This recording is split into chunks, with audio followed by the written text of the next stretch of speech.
Ini adalah penampakan profil Gibran Rakabuming di website KPU per hari ini, 19 September 2025. Di sini, tertulis pendidikan terakhir S1. Tapi perhatikanlah ketika kami mencoba membuka rekam jejak website ini sebelumnya dengan menggunakan aplikasi pihak ketiga.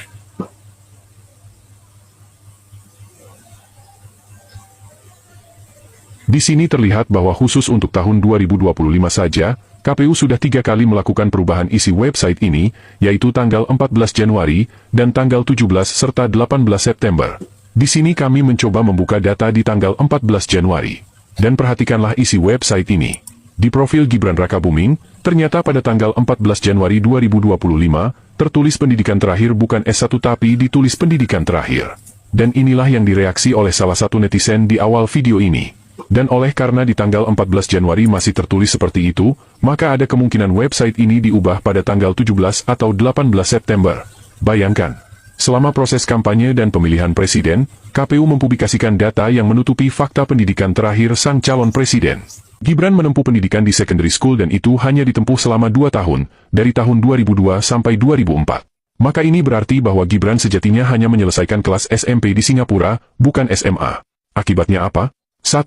Ada kesalahan fatal KPU ketika menyamakan secondary school dengan SMA, dan 2. Gibran sejatinya tidak bisa lolos masuk ke UTS INSEAD Sydney.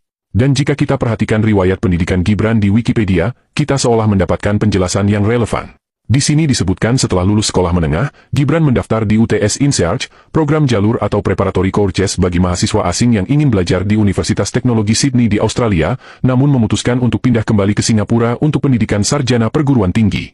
Di sini sama sekali tidak disebutkan bahwa dia lulus sekolah menengah apa, sekolah menengah pertama, atau sekolah menengah lanjutan, sebelum mendaftar ke UTS INSEAD. Juga tidak disebutkan apakah dia lulus di UTS INSEAD di Sydney sebelum akhirnya memutuskan pindah lagi ke Singapura. Namun dari penjelasan di video ini sebelumnya, mudah dipahami jika misalnya Gibran tidak diterima di UTS INSEAD, karena memang dia belum memiliki ijazah yang setara dengan ijazah SMA. Dia hanya lulusan secondary school atau setara SMP di Indonesia. Kejanggalan lain dari website KPU ini, disebutkan bahwa Gibran memperoleh gelar yang setara S1 dari Universitas MDIS atau Management Development Institute of Singapore. Sementara ijazah yang pernah ditunjukkan Gibran ke publik tertulis ijazah dari Universitas Bradford, Inggris. Jika misalnya MDIS bermitra dengan Universitas Bradford, Inggris, dan Gibran mendapatkan ijazah atas nama Universitas Bradford, lalu kenapa di riwayat pendidikan tidak dituliskan nama kampus Universitas Bradford? Kenapa yang ditulis justru di Singapura? Dan jika kalian membuka profil perguruan tinggi di Singapura yang bernama Management Development Institute of Singapore atau MDIS, tidak ditemukan satu fakta pun bahwa kampus ini adalah bagian, kelas jauh ataupun pernah bermitra dengan kampus manapun termasuk dengan Universitas Bradford di Inggris.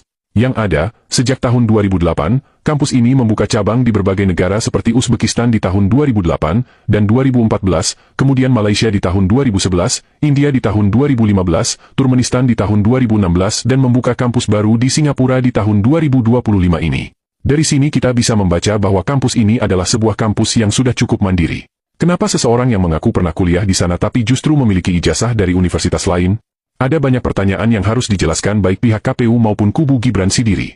Maka tidak salah jika ketika KPU menerbitkan surat keputusan yang seolah berupaya menghalangi akses publik untuk mengetahui ijazah presiden dan wakil presiden, publik lalu membangun asumsi liar bahwa memang ada sesuatu yang bermasalah dengan ijazah sang wakil presiden. Semoga Gibran dan pihak pengadilan mau membuka diri memberikan penjelasan secara transparan ke publik, agar kasus ini tidak berlarut-larut, sama seperti ijazah bapaknya yang dijaga dengan cara represif, berbalik memenjarakan semua orang yang bertanya.